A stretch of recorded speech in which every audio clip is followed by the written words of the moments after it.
And good morning to all. Let's start your online study. So student, take out your EVS book and open your chapter number 15, dealing with an emergency.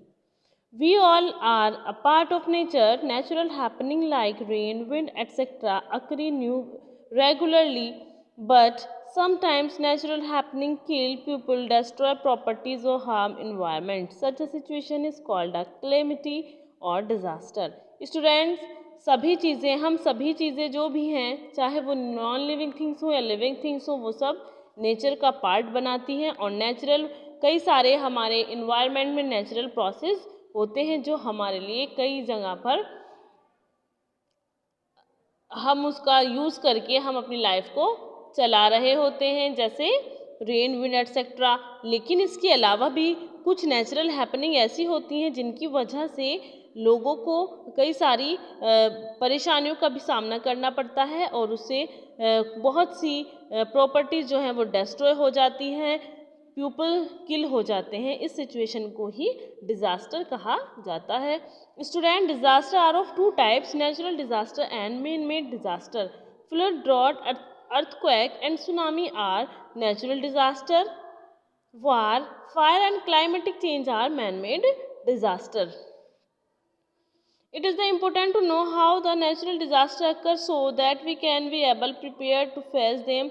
सबसे important चीज़ ये है कि हमें अच्छे से ये पता होना चाहिए कि नेचुरल डिज़ास्टर किसकी वजह से होते हैं और हम ऐसी सिचुएशन में अपने आप को कैसे डील करें, कैसे उससे फेस करें। तो उसके लिए हमें हमेशा प्रिपेयर रहना चाहिए, अच्छे से प्रिपेयर रहना चाहिए। Let's study how the occur the effects and method we use to deal with them. यहाँ पर स्टूडेंट्स हम इस चैप्टर के माध्यम से यही पढ़ेंगे कि किस तरीके से हम नेचुरल डिज़ास्टर से, किन मेथड से हम उसको आसानी से डील कर सकते हैं और क्या क्या हम पर उसके इफेक्ट होते हैं। Students, earthquake is a sudden shaking और vibration in the earth crust. ज़मीन की जो अर्थ क्रस्ट होती है उसके में शेकिंग और वाइब्रेशन होने से, अचानक से शेकिंग और वाइब्रेशन होने से अर्थक्वेक होता है। It occur when forces pushing on a mass of rock under the earth surface dislocated it. और ये कब होता है? जब निचली जो परत होती है हमारी अर्थ की, उसमें जब फोर्स पुश होता है जिसकी वजह से वो नीचे से जो फोर्स है वो ऊपर की लेयर्स को डिस्ट्रॉय कर देता है और ज़मीन जो है वो फट जाती है। द वाइब्रेशन में वेरी इन स्ट्रेंथ और मैग्नीट्यूड, और ये वाइब्रेशन बहुत ज़्यादा ताकत के होते हैं, इनका मैग्नीट्यूड बहुत ज़्यादा होता है। Some earthquake are so weak and they are badly felt, कुछ अर्थक्वेक हल्के भी होते हैं। Others are so violent that they cause extensive damage, और कई सारे की वजह से डैमेजिंग भी बहुत सी हो जाती हैं। स्टूडेंट्स, 2001 में 26 जनवरी को गुजरात में एक बहुत ही खतरनाक डेडली अर्थक्वेक आया था जिसमें 13,000 लोग मारे गए थे और कम से कम 15 लाख लोग इंजर्ड हो गए थे। ये बहुत ही खतरनाक अर्थक्वेक था जिसकी वजह से बिल्डिंग एंड रोड्स जो थी पूरी तरीके से डिस्ट्रॉय हो गई थी। और पूरे वर्ल्ड में अगर हम देखें तो 1556 में चाइना में एक वायलेंट अर्थक्वेक आया था जो अब तक का सबसे सीरियस नेचुरल डिज़ास्टर माना जाता है। Following are the precaution to be taken during earthquake. Earthquake के समय किन किन प्रिकॉशंस को हमें फॉलो करना चाहिए? Like do not move here and there, हमें इधर उधर नहीं दौड़ना चाहिए। किसी भी ऑब्जेक्ट के नीचे जैसे टेबल वगैरह के नीचे हमको अपने हेड को हैंड से कवर करके बैठ जाना चाहिए और कभी भी हमें मिरर, विंडो वगैरह के पास नहीं होना चाहिए। मल्टी स्टोरी बिल्डिंग में अगर हम हैं तो लिफ्ट का यूज़ नहीं करना चाहिए और जहाँ तक हो सके हमें इंजर्ड पीपल की भी हेल्प करने का ट्राई करना चाहिए और इलेक्ट्रिसिटी सप्लाई को तुरंत स्टॉप कर देना चाहिए। तो ये प्रिकॉशंस हम अर्थक्वेक के दौरान फॉलो कर सकते हैं जिनकी वजह से हमें काफ़ी क्या होगा, हमें इससे बेनिफिट्स भी मिलेंगे। Tsunami, giant waves that the cause due to under sea earthquake और volcanic eruption are called tsunami. Earthquake या फिर वॉल्केनिक इरप्शन की वजह से समुद्र के अंदर जो जेंट वेव्स बनती हैं उनको ही सुनामी कहा जाता है। Tsunami is a Japanese word which means harbour wave. Japan का वर्ड है सुनामी जिसका मीन्स होता है हार्बर वेव। ये जो वेव्स होती हैं स्टूडेंट्स बहुत ही स्पीडली होती हैं और अपने रास्ते में जितनी भी चीज़ें आती हैं उन सबको ले जाती हैं, क्रश कर देती हैं। और ये जो वेव्स होती हैं ये 50 फीट या उससे भी ज़्यादा ऊंची हो सकती है, हाई हो सकती हैं और इनकी जो स्पीड होती है वो 750 किलोमीटर पर आवर होती है। Flood sometimes when rivers overflow due to excessive rain flood occur. कई बार क्या होता है स्टूडेंट्स, बहुत ज़्यादा बारिश होने से नदियों का पानी ओवरफ्लो हो जाता है जिसकी का कारण बाढ़ बन जाती है, फ्लड बन जाता है। Lives are lost and property is destroyed in floods. कई बार क्या होता है बाढ़ की वजह से बहुत सी जानें चली जाती हैं और बहुत सी प्रॉपर्टी भी लॉस्ट हो जाती है। After the flood diseases such as malaria, cholera, typhoid and jaundice also claim many lives। और क्या होता है जब फ्लड के बाद भी कई परेशानियों का सामना हमें करना पड़ता है, जैसे बहुत सी बीमारियां उत्पन्न हो जाती हैं जैसे मलेरिया, कोलेरा, टाइफाइड, पीलिया वगैरह हो जाता है जिसकी वजह से कई सारी लोगों को नुकसान होता है। In India many people loss their shelters every year because of devastating floods. India के अंदर बहुत से लोग हर साल अपने शेल्टर्स को लॉस कर देते हैं। किसकी वजह से स्टूडेंट्स? फ्लड्स की वजह से। Flood water gets mixed with ground water and cause wide spread epidemic as flood destroy crops, famines can occur after a flood। Following are the things to be done during floods. Floods के दौरान हमें कई सारी things को follow करना चाहिए, like that is keep track of government warning through out radio and TV and do not ignore them. हमें जो भी मतलब बताया जाता है उस दौरान जो भी वार्निंग होती है हमें उसको फॉलो करना चाहिए, सुनना चाहिए। रेडियो टेलीविज़न के थ्रू उन चीज़ों को हम इग्नोर नहीं करना चाहिए। Switch off all electric supply को स्विच ऑफ कर देना चाहिए। If you have to work in throughout the flood do so by checking the way with the help of a long stick. Go to the camps arranged by the government as a part of precautionary measure. Important things like clothes, bedsheet must be taken along. Keep the things in the house in attics or high and dry places. Be careful while drinking water and eating food. Drinking only chlorinated water। और हमें इन सभी precautions का ख्याल रखना चाहिए और उनको follow भी करना चाहिए। इस तरीके से हम फ्लड्स के दौरान कई सारी परेशानियों से बच सकते हैं। Drought a drought occurs when there is no rain for a long period of time. Drought कब होता है स्टूडेंट्स? कैसे होता है? जब बहुत ज़्यादा समय तक बारिश नहीं होती है तो वो सूखे का कारण बन जाता है। All fresh water bodies dry up and crops can not grow. और सारी ही फ्रेश वाटर बॉडीज जो हैं वो सूख जाते हैं जिसकी वजह से फसलें नहीं उग पाती। If there is severe drought people and animals also die due to shortage of food. और क्या होता है? सूखे की वजह से बहुत से लोग और जानवर मर जाते हैं। किसकी वजह से? खाने की कमी से। Cyclone a cyclone is a violent storm with a very strong wind which move in a circle. A cyclone bring torrential rain. The speed of the cyclone wind can be more than 18 kilometre per hour. Student cyclone भी एक natural disaster है और ये एक बहुत ही तेज़ तूफान की तरह होता है। इसमें तेज़ हवाएं चलती हैं जो सर्कुलर मूव करती हैं और और साथ में कुछ रेन भी होती है इसमें। और ये जो विंड होती है इसकी साइक्लोनिक विंड जो होती है उसकी स्पीड 18 किलोमीटर पर आवर से भी ज़्यादा होती है। इन coastal areas they may lead to a sudden rise in the level of the sea which may destroy building and crops on the land. The wind speed can reach higher than 100 kilometre per hour. और इसकी वजह से बहुत सी सी level जो है वो rise हो जाता है, मतलब समुद्र में पानी ज़्यादा हो जाता है जिसकी वजह से आसपास की जो सी एरिया में जितने भी एरियाज़ होते हैं वो अफेक्टेड हो जाते हैं। उससे बिल्डिंग्स वगैरह डिस्ट्रॉय हो जाती हैं। ज़मीन पर जितनी भी फसलें उगी होती हैं आसपास के एरिया में वो सब डिस्ट्रॉय हो जाती हैं। डिज़ास्टर मैनेजमेंट अब स्टूडेंट्स, अगर ये डिज़ास्टर होते हैं, जो भी हमारी मतलब लाइफ में कभी अक्रिंग होता है, तो उसके लिए हमें कैसे मैनेज करना चाहिए वो यहाँ पर हम पढ़ेंगे डिज़ास्टर मैनेजमेंट के through. During times of the natural calamity we should stay calm, we should always have the phone number of the nearest hospital, fire brigade and police station for any emergency.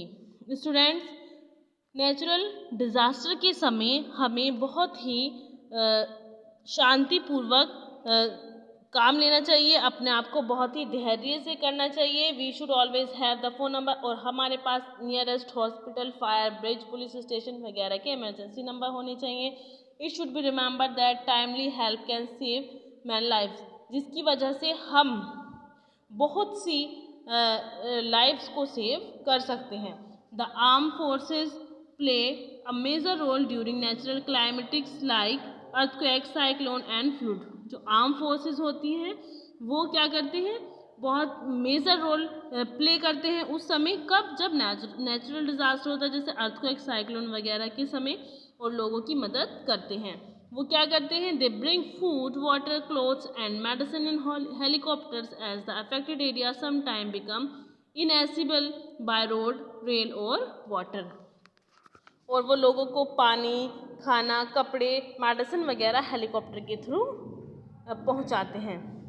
Non government organisation NGOs also carry out relief effort and organize relief camp। Non government organisation जो हैं वो relief efforts को carry करते हैं, organisation को चलाते हैं, relief camps वगैरह लगाते हैं, किन के लिए, जो उस नेचुरल डिज़ास्टर में अफेक्टेड हुए थे लोग, उनके लिए।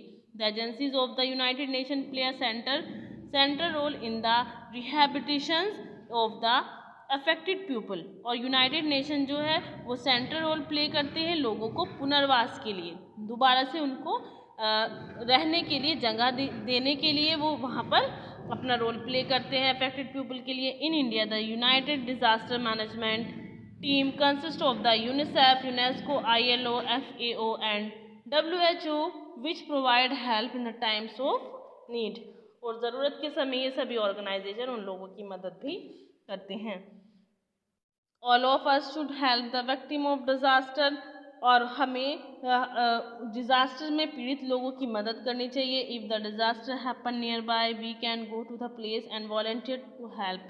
और जितना जहाँ तक हो सके हमें खुद से ही उनकी मदद करने के लिए तत्पर रहना चाहिए। If it the happen far away the can send food, clothes and money because the victim may have lost all their possessions in the disaster। क्योंकि क्या होता है, वे लोग अपनी इस आपदा की वजह से, इस डिज़ास्टर की वजह से अपना बहुत कुछ लॉस्ट कर देते हैं। तो हमें उनकी हमेशा मदद करनी चाहिए, खाने, पैसा और कपड़े वगैरह के थ्रू। Even schools and college student can take part in the relief operation as volunteer. और कुछ स्कूल्स एंड कॉलेज के स्टूडेंट भी इस राहत कार्यों में भाग लेते हैं।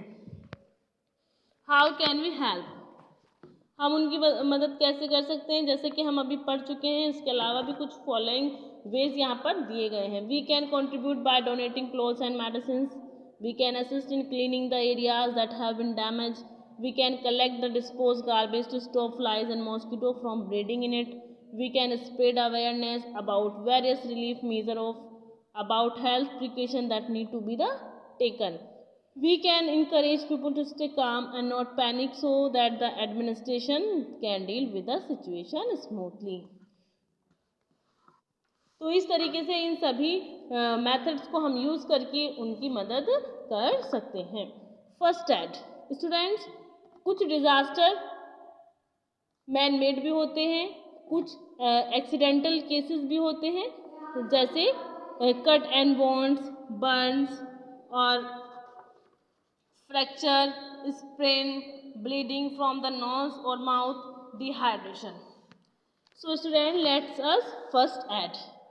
First aid is the basic medical treatment given to an injured or sick person in an emergency। First aid क्या होता है, एक बेसिक मेडिकल ट्रीटमेंट होता है जो घायलों या सिक पर्सन्स को इमरजेंसी में दिया जाता है।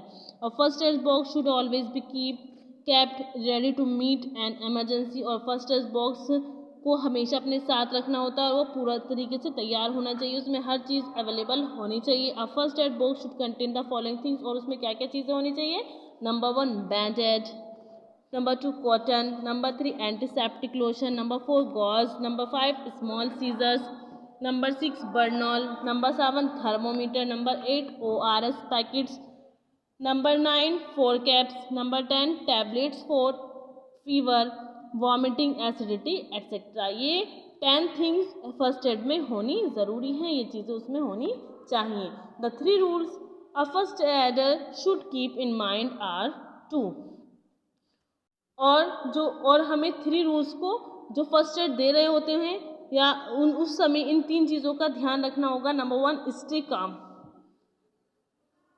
Number 2 act fast, number 3 try and arrange for a doctor as fast as possible. ये तीनों ही रूल्स को फॉलो करना बहुत ही ज़रूरी है कि वो काम मतलब शांति से और सद्भावना के साथ उस वक्त को करे, फास्ट करे, और उसके अंदर इतना हो कि वो फास्ट कर मतलब जल्दी से किसी न किसी तरीके से डॉक्टर को अरेंज करने की ट्राई करें।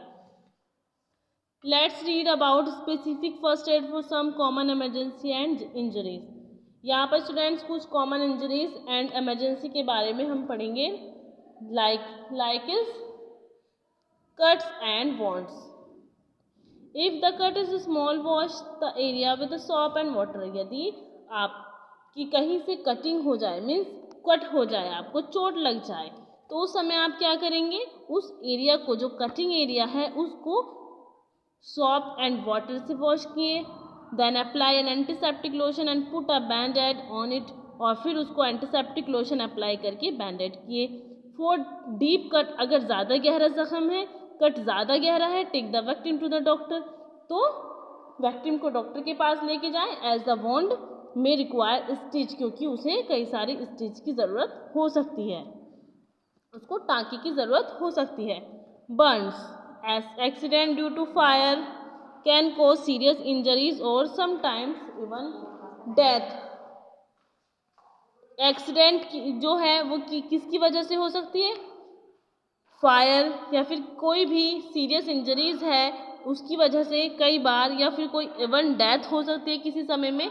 तो in case of minor burn injuries first aid measure can be taken at home, these are given below. तो उस समय आप, अगर कोई हल्का बर्न इंजरीज है तो उस समय आप फर्स्ट एड को अप्लाई कर सकते हैं अपने घर में ही, और उसके कुछ यहाँ पर पॉइंट्स दिए गए हैं। Cool the burned area with water for 10 times or apply ice cube, it will reduce the heat or even prevent the formation of blister। अगर आपका माइनरी बर्न हो गया है तो आप क्या करें? आइस क्यूब से 10 टाइम्स या 10 से ज़्यादा टाइम्स उसको उस एरिया पर अप्लाई करें, जिससे आपके ब्लस्टर नहीं बनेंगे, ब्लस्टर से आप बच सकते हैं। अप्लाई अ